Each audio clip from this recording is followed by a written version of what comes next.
Please stand clear of the doors. Welcome aboard, everybody. Justin Monorail here, along with Landon the Dawes Doan, bringing you a very special episode of Justin Monorail's video diary. Now, I don't think we're going to be delivering any kind of message about like bullying or, underage consumption or anything like that. So it's not that kind of special episode.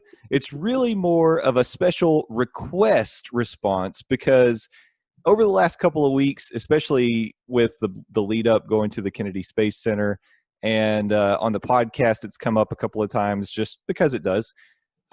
We've mentioned that both Landon and I attended Space Camp in the past. Yeah, we did. Yeah, I went twice. Landon is a 3-time alum. 3-time, baby. Yeah, so eat that number.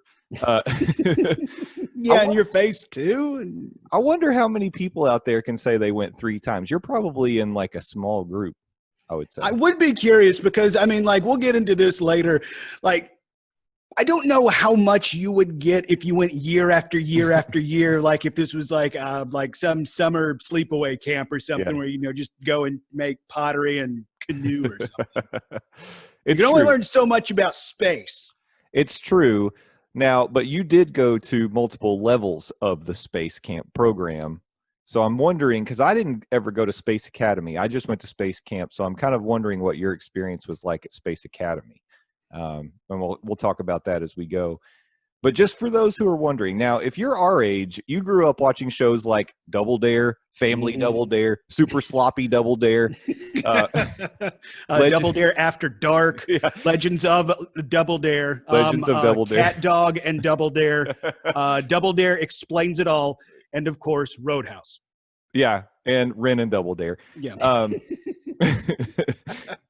Frequently on those shows, one of the grand prize awards was a trip to Space Camp. Mm-hmm. And so I know that was the first time I ever heard of it, was watching those shows as a kid. Landon, was that the same for you? It had to be. As much as I watched Nickelodeon back in the day, like that had to have been the first time I ever heard of Space Camp. Were you aware there was a Space Camp movie? Yes, I am aware, and God, is it terrible. It's real bad, yeah. I did not know that until recently. Like, I'll say the last 5 years, I didn't know there was a Space Camp, the movie. But it was brought up to me in times that I've been speaking about Space Camp, and I have since seen it, and I can tell you that movie, totally accurate. That's exactly what Space Camp is like. I think that was the tagline, totally accurate if you come to Huntsville, Alabama.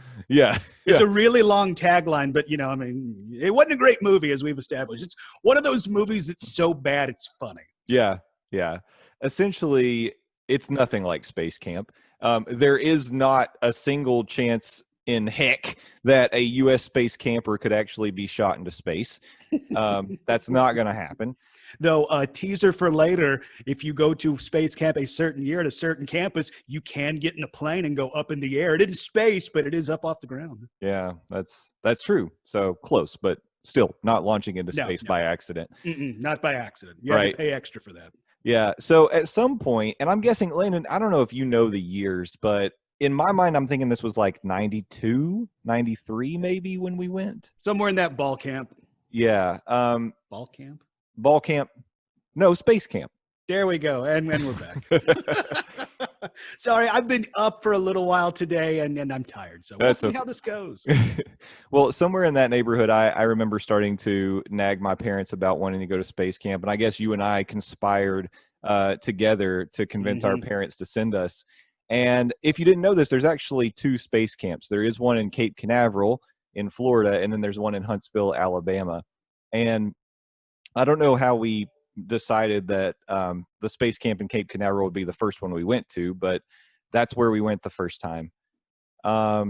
Here's what I remember just about leading up to the trip. Now, a lot of this is going to be memories. We're going to have some good stories that we can kind of mix into this. I did bring up the Space Camp website because I was like, what all did we even do there? It's been so long. And it's jogged some of my memories, so we'll kind of get to that. But okay, good, because when you told me we were doing this, it's like, no, I went. We'll see what else I remember. Yeah, maybe I can, shake loose some of the memories in your mind. You might have to, otherwise I'll just make some fun stories up. So there I was at Jupiter. No. Yeah. Oh, and before we get into this, by the way, it is a overnight camp that you stay at. Yes. You know, we were coming from Tennessee, so we had to fly down to Florida, which was my first experience flying without parents. That's right. Yeah, that was my first experience too. And then we had to like meet up with the chaperone who kind Yeah. of kept an eye on all of our us kids. And I remember the one thing I remember from flying back, going to the TCBY in the Atlanta airport and making a lime sherbet sorbet with Oreos in it. Not a good combination. Not a good combination. You probably thought it seemed like mint chocolate chip or something, but that is not how you make Nope. mint chocolate chip. 1 out of 5 stars. Would not recommend. That's so funny. Yeah. And the camp it's 5 nights, it's 6 days. This was the first time not only for me flying without my parents, but also staying this far away for any length of time from my parents. So, and I guess if it was 92, I was 10. If it was 93, I was 11. So it's somewhere in that neighborhood for the 2 years that we went. But we flew down, we arrived, we are picked up at Orlando International Airport by the Space Camp Shuttle. And I can remember some of this. I remember we had to wait around a little bit for like more kids to gather. So they loaded up like a full van and took us over to Cape Canaveral. And then I remember the day we got there, just the arrival day, there wasn't that much to do. So they stuck us in an IMAX theater and we just watched like 3 or 4 IMAX movies. Yeah. And I mean, like, don't get me wrong, like watching I guess video of space in IMAX is really impressive, but at the same time, it's like we just flew from several states to watch movies on the first day. Yeah, money well spent so far. It did not peak on the first day for sure. No, Now, it did not. They did give us opportunity to go to the shop, and this was important if you decided you wanted to buy like a Space Camp flight suit. And I wonder if one of us did that. Because kids did it. I mean, lots of kids did it because they would wear them as part of the program. You get to do 2 missions, like space shuttle missions. At the time, they were space shuttle missions. And kids would wear their flight suits for the space shuttle mission. So you had to do it. I mean, if you wanted to be fully immersive, you got to buy this $50-$60 flight suit, whatever. Absolutely. And I feel like $50 or $60 was kind of underselling it because if you wanted to prove that you were, in fact, another level of nerd, you had to pay for it. And then this nerd totally did. Yeah, it may have been, I don't remember how much they were. I was thinking, well, in $92, 50 or 60 was probably a lot. So yeah, but you also have to remember this is a sleepover camp and it's in a gift shop. So it was probably way more than that. Come on. You're probably right. They did give us Space Camp pens and notepads, like basically activity books that we were going to use throughout the week. Didn't we have to like fill them out and turn it in at the end of the week to like for like part of the team project or whatever? Yeah, we did. We did have to turn them in. It was like basically. So we did homework. Yeah, basically it's summer camp. Yay! I think they were more or less a completion grade, but yeah, we did that. And day one, that's a lot of what I remember. I remember going to the cafeteria the first time, being underwhelmed by the food.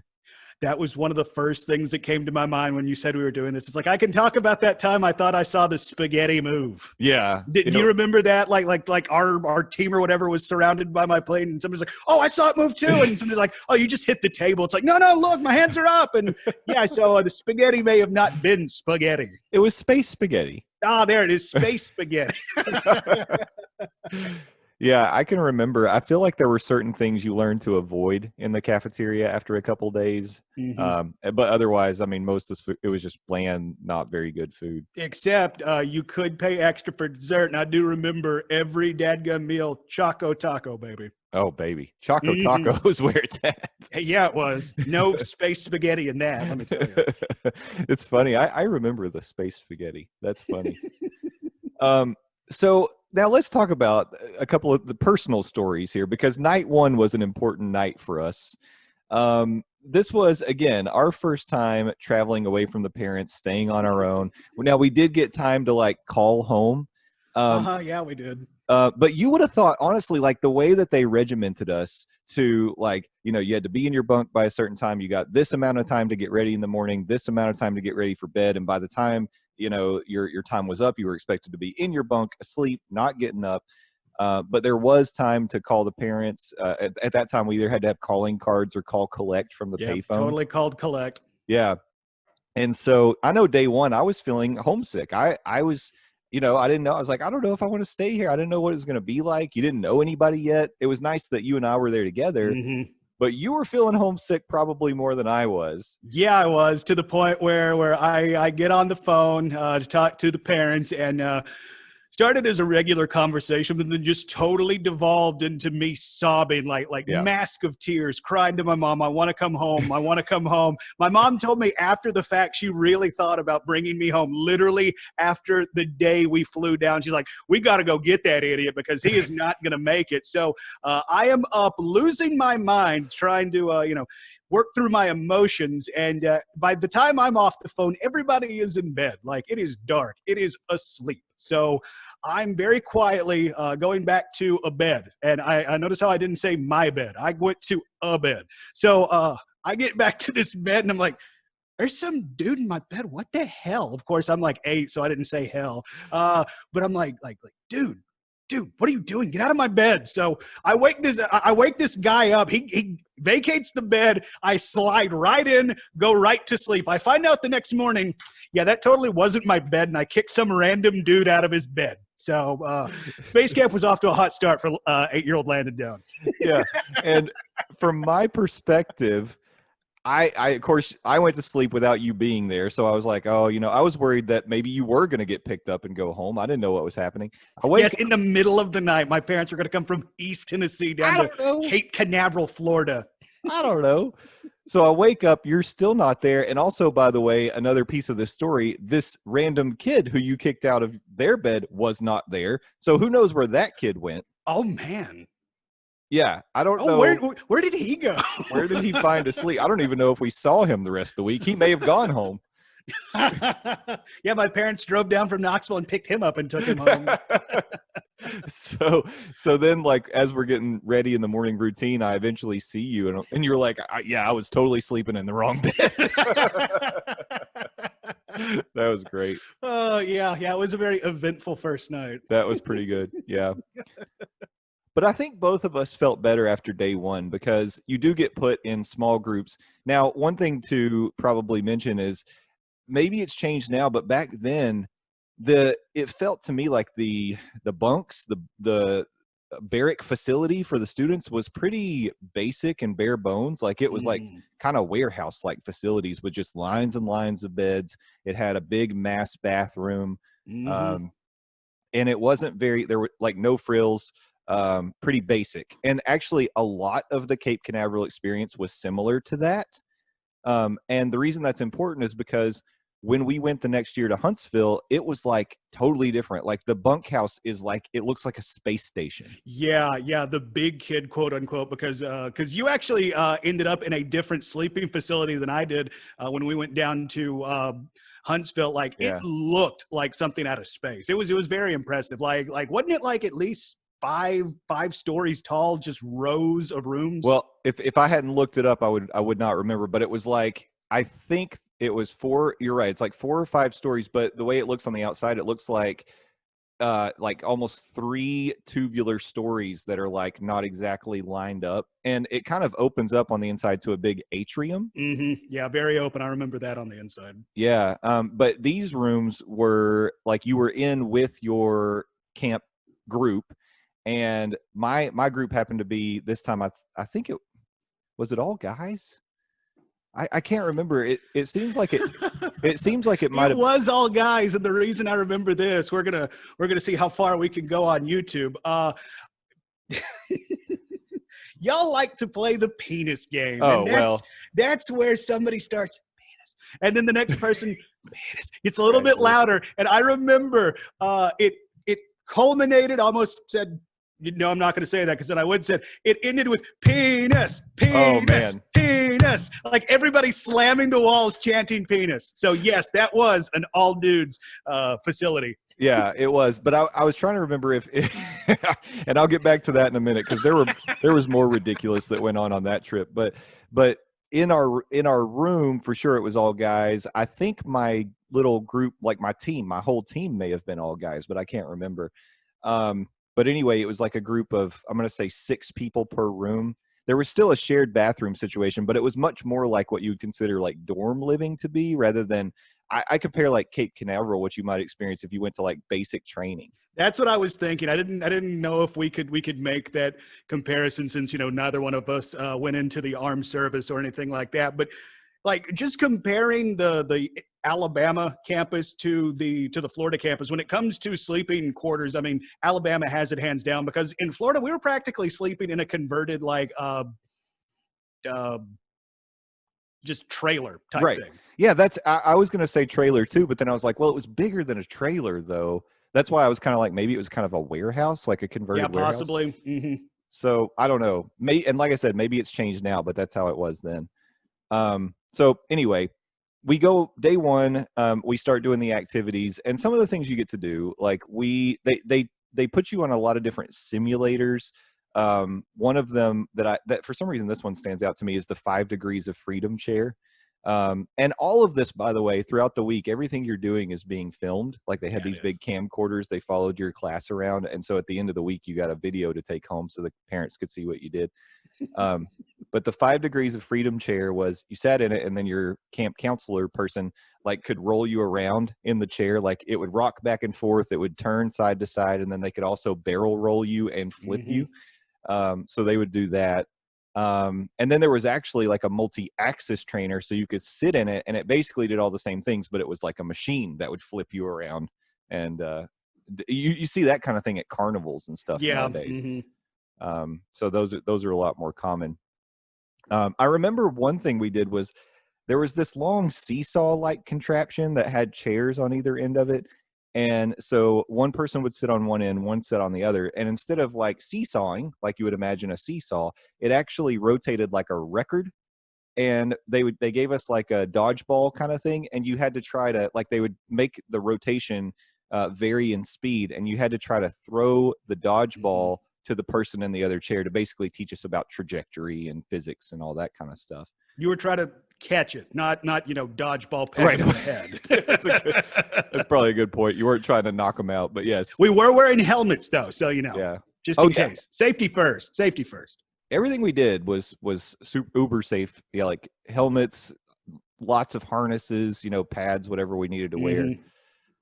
So there was all sorts of those kind of things going on. I remember we had to build a space station. I remember this. Yeah.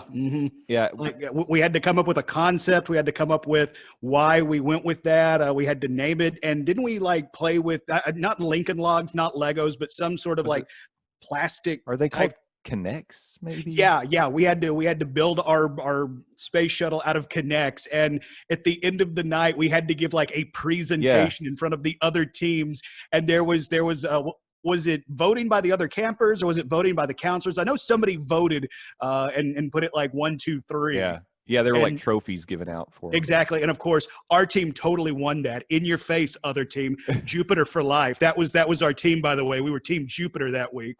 Oh, nice. I don't remember what we were. Yeah, in your face, all you other superior planets, especially Pluto. You're not even a planet anymore. What are you doing here? Yeah, our team created a space station that the idea was to create some sort of a defense system that could shoot down asteroids or meteors that were coming at the planet with lasers. So ours was kind of like very modular, but the thing I remember was we created this array of lasers that stuck out on one side that would spin. Yep. And we called it the Defender 1. That was wow. I didn't remember that. That is totally a good name. It's not bad, actually. Yeah. Way to go, 8 and 10-year-old us, respectively. I know. So I remember that. I remember we built model rockets. I remember that too. Yeah. If I remember correctly, mine didn't make it off the ground, but I had fun trying to build it. Mine did make it off the ground, but these were the kind that they were multi-stage rockets, and once they got up into the sky, they would explode and a parachute would come out. Yep. My parachute didn't come out, I remember. Well, at least yours made it off the ground. Yeah, I don't know how high I remember using too much glue, and I think that was my issue that scratched my launch, if we're going to use space terminology. Yeah, so that was kind of fun. But I think probably the thing that you and I both would say was the thing we all looked forward to was the actual space shuttle missions we got to do. And again, there were two of them. In one of the missions, you would be in mission control, and the other you'd be on the shuttle. And so the way that this worked, it was you had control. Like if you're a pilot, you're flying the thing, you're pressing buttons, flying quote unquote on rails. But you're like, it's important that you press the buttons you're supposed to and do all the things you're supposed to do. If you're a science, what did they call them? Science specialist. Then once you were up in orbit, you were supposed to perform some experiments, make some notes, you had, do some sorts of things. But the way that it worked is they gave us a script. And in the script, it had time codes, time stamps for when you were supposed to say whatever it was, what buttons you were supposed to press at what times. And you were supposed to follow that script. And basically all of us could see screens with the clock running. And we were supposed to try to stay on schedule with that clock. We all had headsets on. We all, had our microphones going. And I think I actually did get to be the pilot when I was in the space shuttle. What I remember about that one is we got way behind on time, and there were bursts of time where I had to do so much that I was trying to look at the script and look at the buttons, and I know I probably hit like 1/3 of the buttons I was supposed to hit. That explains why you're such a bad pilot on Smuggler's Run at on Batu now. Exactly. It was a lot of clearly pressure. Didn't take your space camp training seriously, Jay. I guess not. What was your position on the shuttle? I think I was the science specialist. I don't remember what I was when I was in the mission control aspect, but I do remember being on the shuttle was way more fun than being in mission control. And I think you would agree with that, and everybody else, if they were here, would agree with that too. Because I mean, even though we weren't actually in a space shuttle, you had that illusion. And like me, I was in my super nerd space jumpsuit, so I was fully immersed. I dug it, but I had to do some sort of science experiment, and if I remember correctly, it went off without a hitch. So okay, I believe it. Yeah, I don't remember in mission control. I don't remember what position I had. Dude, mission control was so nondescript. I just know because we had to be there for one of the missions. I was there for one of the missions. Each one of you, it was kind of neat just because it looked like what you might expect in the 80s or 90s, what mission control would look like. We had, a big boxy computer screen in front of us. We had a bunch of buttons. We had our headsets with our mics on, and, we're basically communicating with the shuttle. You were most active during the launch and landing. One of the things that was kind of cool, I remember this, and it stands out because I remember actually feeling anxious about it. When the shuttle was re-entering the atmosphere as part of the simulation, you actually would lose communication with the shuttle because that's right. Yeah, as it's going through the atmosphere, that's what really happens. Like mission control kills satellite communications. Yeah, we'll lose contact with the shuttle for a little while. And so on the script, like there's, I don't know what it was, like 5-6 minutes of silence. And was it really that much? It was a long time. Wow. And I can remember like feeling like, oh, are we gonna be able to like recreate contact when this is over? Like, are they gonna make it? So that was kind of fun. But it was pretty, like, honestly, it was really cool. And the missions, what were they? 90 minutes each, maybe? I don't remember how long they were, but I do remember they weren't short. Like when you had your missions during on your schedule that day, that was the biggest chunk of your day. Yeah, that's true. It did take up most of the day, but honestly, it was cool. Now, as you progress through the higher levels of Space Camp, like you go to Space Academy, you go to Advanced Academy, whatever it is, those missions, I think one of them is actually like 12 hours or something. Well, okay. I definitely did not take part in the 12-hour one, but yeah. I mean, that wouldn't surprise me. The higher the level you go, the more quote unquote difficult it gets. Yeah. Because I would imagine you had to be a certain age to go to certain space blahs or whatever. So I imagine they figure you're older, so you can take on more. Exactly. Yeah. And so they do. It's not a right to fly the spaceship. It's a responsibility. And they probably get further in. I know, like for Space Camp, when you were learning, in the classroom setting, you're learning a lot of concepts and terminology, and it's very, very high level stuff that we were learning. It's not like we could walk out and be able to like hop on a space shuttle and be able to pilot the thing in real life. But I think as you progressed up, they started to actually dig into like, well, let's start talking about like how does a shuttle lift off of the launch pad? Like, what is thrust? Mm-hmm. That sort of thing. I remember at one point, didn't we, like I almost say we had to take a test, but obviously there were no grades.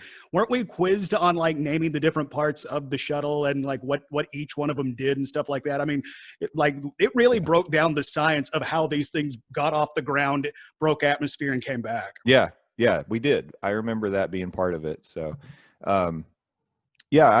I think, nowadays, certainly the experience is probably different considering there is no shuttle program. And it might, in looking at the Space Camp website, there seems to be a larger focus on the International Space Station, which makes sense. It totally makes sense. But I mean, I thought like once the camp started rolling, it was a really cool experience. Mm-hmm. And, I know like day 2, day 3, we weren't thinking about going home anymore. And nope. And actually built, pretty solid friendships with our little co-campers. This is back in the day though, before we could really like reach out to them and connect on, social media. We didn't all have phones in our pockets or anything, but I think to myself sometimes, man, it would be cool if I could find some of those people and just see like what they're up to. And I wonder what Ernie's doing these days. Exactly. Yeah.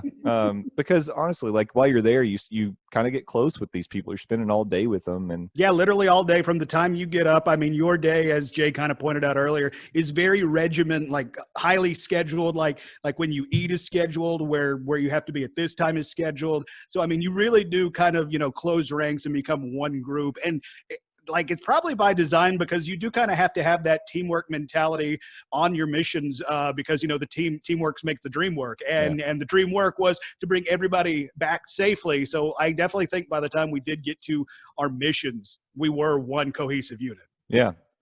And that first year in Florida, Landon, you and I were on the same camp team, and then the next year when we did split up when we went to Huntsville. So, and I guess that's like you're saying, I must have gone into Space Academy that year, and you were still Space Camp that year. Is that what happened? I think so. Yeah, I think you aged out of the Space Camp part, and you were now considered in the Space Academy. Okay, so that must be why I got to go in the super cool space station looking dorm. And I got put in one of the flats again. Yeah, we were hooligans that year, by the way. My group. And I'm going to say it was them. They were all negative influences on me. Much of them mean boys. Not only did we initiate the penis game that started a cacophony of chants throughout the entire facility. A cacophony of penises. Yeah. But we also initiated some competition between the other groups where we decided the game was, okay, we're going to steal each other's Space Camp pins. And at the end of the week, whoever has collected the most Space Camp pins wins. And I know. So we had bags of Space Camp pins. You know what that's called? Bags of evidence, you dummies. I know. It was crazy. I think we won though. No, there you go. Congratulations, you hooligans. Yeah. So there were some other like add-on options you could do. Like I know in Huntsville, you could have paid an additional fee and done the like submersible training, the underwater. Yeah, that's right. Mm-hmm. I remember. We didn't do that. We just stuck to the regular stuff, but that would have been cool though. It would have been, and we got to see people do it. We saw the big tank that they actually train the astronauts in. And it's a big old tank. Yeah. And maybe a point of clarification. The reason they have that tank is because there is no such room as an anti-gravity room. That's right. That was one of those things that they had to dispel day one. Yeah. There is no such thing, so therefore you will not be going in it because it does not exist. Right. At least that's what they want us to believe. Exactly. Big Space wants you to think that. Another one of the add-on I experienced, though looking back on it, I think if I was of the litigious mindset, I could have hit them for false advertisement. They advertised for a nominal fee, You, the camper, can fly a plane, a literal, honest to God, goes up in the air plane. You, the untrained, I think I would have been like 10, 11 at this point. You can get behind the sticks and fly a plane. So, of course, I paid the extra money for that. That sounds awesome. Of course, now that I'm 35, looking back on it, it's like, that sounds terrifying. But at the time, heck yeah, sign me up. So when we got down there, they had to do a clarification. It's like, you can fly in a plane. You will not be flying the plane. If this upsets you, if this upsets your parents, we will be issuing refunds for you. But once again, you, the camper, will not be flying the plane, which, I mean, as a bummer back then, but now as a full-grown adult, totally understand. Totally. Yeah, they would have been sued out the space ass if that happened. Like, could you imagine all the lawsuits? It'd be brutal. But I did still go through with it to experience the 0 Gs, and we got in this little like private plane, and guy would fly, and then we would nosedive, and then pull up, and then nosedive again, and fully like. I was going to say I fully experienced weightlessness or 0 Gs or whatever. I mean, like, clearly it's not going into space, the real thing, but it's like, I still vividly remember I had a clipboard, I had a pencil on it. We start to go down, there goes the pencil, and it's just hanging out up here. And they're like, all right, we're pulling up, and then boom, there goes the pencil. So, I mean, like, it was a very cool experience. Did you get nauseous? No, surprisingly. Like, well, I say surprisingly because like nowadays, like everything makes me nauseous. But like back then, when you're young, you have that that kid's I guess constitution. There it is. That's the word. I almost said constipation. Like that's not what I'm looking for. But yeah, it's like you could when you're young, you can really bounce back from anything. But no, it didn't make me sick. Yeah, that's cool. I feel like nowadays there's no way I could. Yeah, no kidding. Like I'd look at it and be like, oh, I need to sit down. Has anybody got a Tums? Yeah. Yeah, just even watching would probably make me feel sick. But that's pretty cool. I definitely didn't do that. Another thing that they had at Huntsville they didn't have at Cape Canaveral was they had one of those, and this is like a theme park ride, like a launch tower, where that's right. It was this, I don't know, let's say 8-story tall tower, and it has like the seats are all in this one ride vehicle that goes around the outside of the tower. They strap you in, they pressurize it, and then they launch you, but basically trying to simulate what, the extra G's of launching into space might feel like. That was like a thing we did on day one at Huntsville, which I think it might have varied based on the group that you were in, but my group, we did that day one. And I can remember there were kids that were like, I don't want to do this. But I was like, yeah, theme park rides. Absolutely. And if I remember correctly, isn't it very similar to the Dr. Doom ride at Islands of Adventure? Like it's just strapped in and then boom, shoot you up type thing. So yeah, like, yeah, I could, at the time I could see why some kids would be a little bit hesitant, but yeah, I was in the same group with you. It's like, that looks awesome. Yeah, it was a lot of fun too. Like you'll see sometimes at theme parks, they have them where it does the opposite. It takes you up slow and then drops you. They do that at Dollywood. This one was a launch. And then as you come down, it slows you down.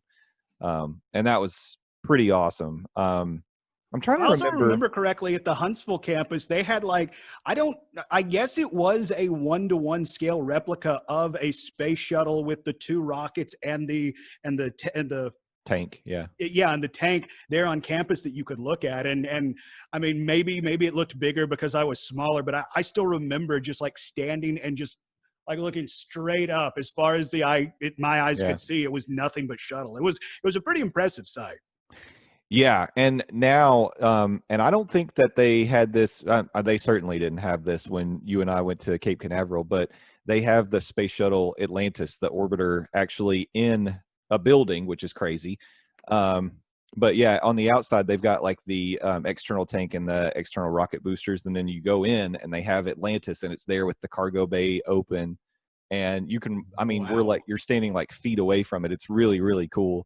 Okay. That is super cool. Yeah. I don't remember us having that. Yeah. No, that wasn't there at the time. We got to see things like the capsules that from like the Apollo missions and things. That's right. Which I mean, like that was still pretty cool. Yeah. Yeah. So you do get to see all of that kind of stuff. Oh, I do remember too, there was a simulator we got to do where you are supposed to land the space shuttle. So basically it starts with you re-entering the atmosphere, and then you have to try to land it at Cape Canaveral. Do you remember that one? I remember that, and if I remember correctly, it was really, really hard. Super hard. Yeah. I think on my last go around, I was like, screw this, I'm just gonna crash this SOB.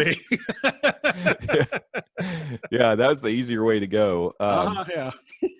Yeah, but that was pretty cool too. So I think overall, like and like I said, it's been years, obviously, since we did this, but the facilities, I would have given Huntsville definitely the edge. Oh, I mean, yeah. I think overall the experience in Huntsville was a little better, but plus they had other camps that were going on at that Huntsville facility. Like they had one that was it like aviator camp, and it was for That's right, for pilots.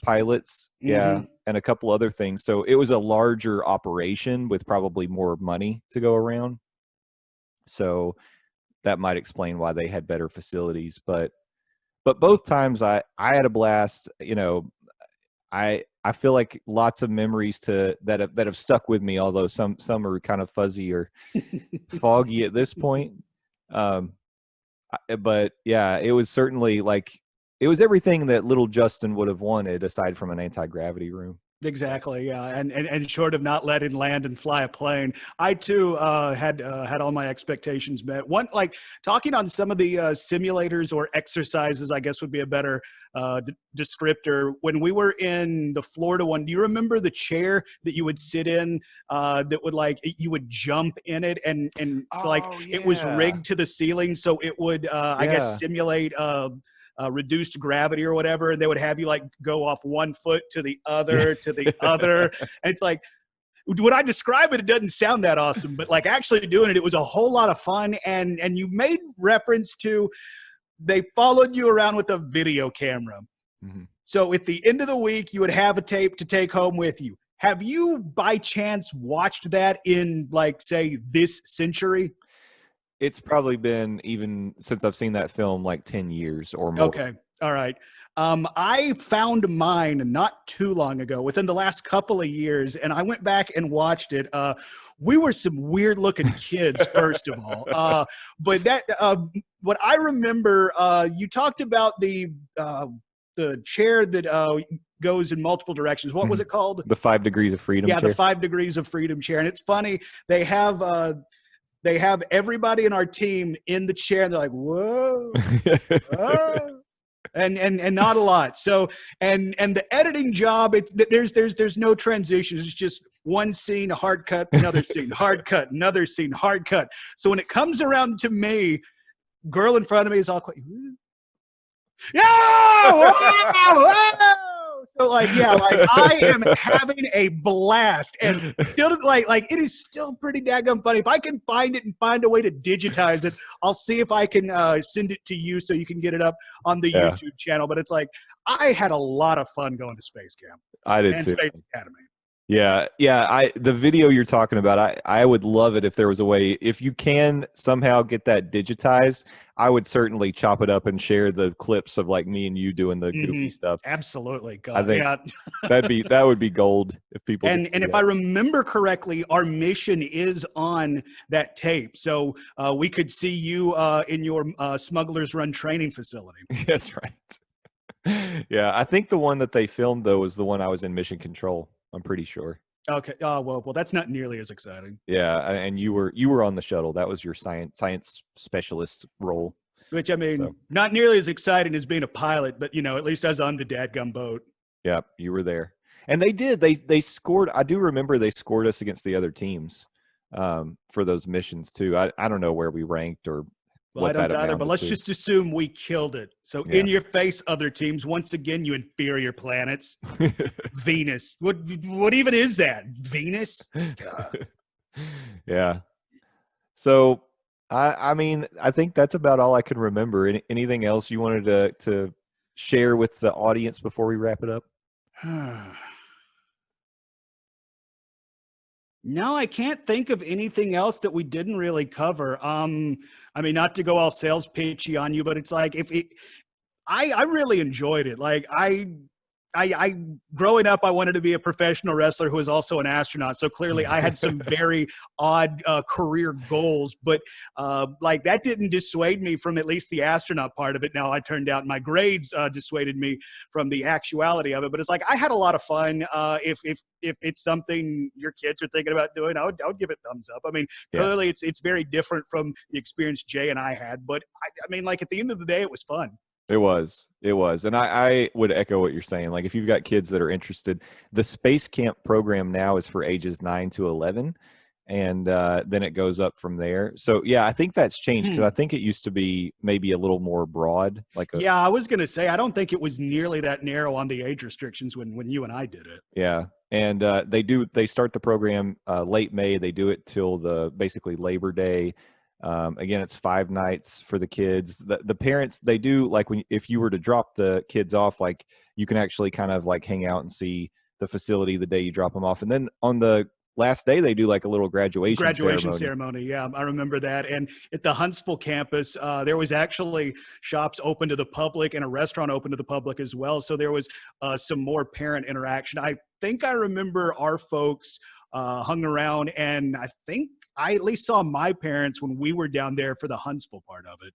Yeah. My parents came down to the graduation for Huntsville. So weird. Space camp graduation. Yeah. Why don't I put that on my resume? I've been thinking about it. It's funny. As we've been talking about it, I've had the Space Camp page pulled up on my computer monitor, and it's cycling through pictures. And you were talking about the bungee chair we got to sit in, and it just showed a kid like doing the bungee chair, and they're like, "Woo!" Hey, yeah, back then that thing rocked. Yeah. It was, we were a little more easily entertained back in those days, maybe, but it was pretty cool. But I don't know. Kids these days, they got their smartphones and their Switches and their Fortnites. So I don't know if the bungee chair would grab them as much as it did you and I. That's true. I just found out. So the Space Academy. So we said Space Camp is 9 to 11. Space Academy is 12 to 14, and then Advanced Space Academy is 15 to 18. So I mean, basically adults. Young adults could go. And then Advanced Space Academy Elite, I think, is open to anybody. Wow. Okay, that is new. I don't remember that being an option from back in the day. I'm looking at it now, and it doesn't have an age, but it's expensive. It's $2,000 a person. Yeesh. And there's only 2 sessions of it. Yeah, but it books up fast. That's the other thing I wanted to mention. If it's something that you are thinking about possibly sending your kids to, or maybe doing yourself, obviously. Yeah, that's an option. You got to book for basically a year in advance. So just keep that in mind. Was it that hard to come by when you and I did it? I think it booked up pretty quick back in those days too. I don't know if it was that far, but they're saying right now the only openings they have. I mean, understanding too that COVID's impacting. Yeah, there's an extenuating circumstance going on. Yeah, but they're not even booking anything until 2021. So that's surprising. Like, I mean, I guess it's not that surprising that it filled up fast, just based on the amount of camp trips that Double Dare gave away. So exactly, they were taking. Tell them what they won. Taking up half the spots. Oh, here's Adult Space Academy is 18 and up. So. Okay, so I mean, if you do still have those dreams of reaching for the stars, well, I just went Casey Kasem there. That is an option.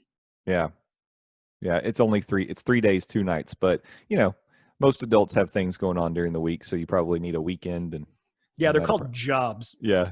So, but it's live your dream. Basically, what I'm saying to Adam is you could still go. Absolutely, Adam, space is calling for you, buddy. Do you hear it? Yeah. Reach for the stars. Dang it. Reach for the stars. Well, Landon, thanks for joining me for this walk down memory lane. It's been fun. Yeah, it was fun. You definitely rattled around the old brain pan, and we found some memories that were fun. So we'll have to do it again? Question mark. I don't know where I'm going with this. Maybe another 10 or 15 years, we'll try to see what we can remember about Space Camp. That'll be a There fun we go. experiment. Yeah, I'll come up with some more fun stories. Those in 10 to 15 years will be complete BS. So be sure and tune in for that. Yeah. But thanks for watching, everybody. Thanks for visiting the Monday Morning Monorail channel. Stay here. Make sure you subscribe, like this video, but subscribe for future Justin Monorail video diaries coming your way. And as I teased on the Parks and Monorail's Most Magical Hour Live last night, there may be some videos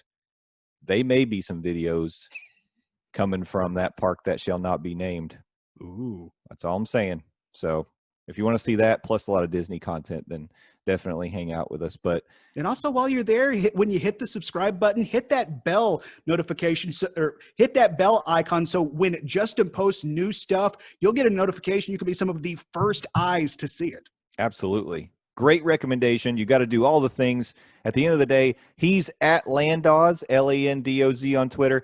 We're at Morning Monorail on Twitter. Follow us, interact with us, and we'll see you in the stars. Full circle. Bye, everybody.